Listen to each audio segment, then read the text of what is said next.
Dopo la benedizione del presidente Alberto Stefani alla candidatura a sindaco di Roberto Marcato alle prossime elezioni comunali a Padova, il centrodestra cittadino si trova a fare i conti con una proposta che non è più una voce che circola nei corridoi della politica, ma il sapore sempre più forte e deciso di un'investitura.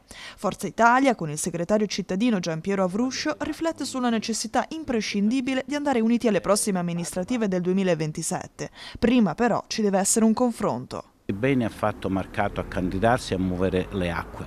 Sicuramente adesso dobbiamo trovarci intorno se le segreterie cittadine contano qualcosa, perché una cosa è l'espressione di un partito, una cosa è trovare i contenuti da costruire intorno al sindaco. Quindi io chiedo a tutte le segreterie di partito effettivamente di trovarsi, perché è importante che sia espressione il candidato sindaco dei partiti e quindi che non sia soltanto un'autocandidatura, per quanto sia stato benedetto da Stefano.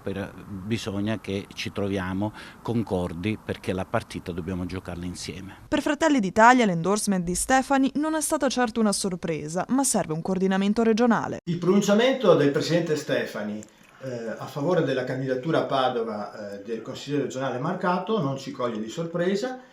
Certamente è un elemento che dovrà essere considerato. Credo che però in questo momento la palla vada passata non solamente alla politica locale, cioè a noi coordinatori cittadini dei capoluoghi del Veneto, tra cui Padova primeggia, ma certamente anche al coordinamento regionale e ai vertici del nostro partito e dei partiti del centrodestra, perché la vittoria, soprattutto a Padova, del centrodestra deve essere una vittoria in primis politica.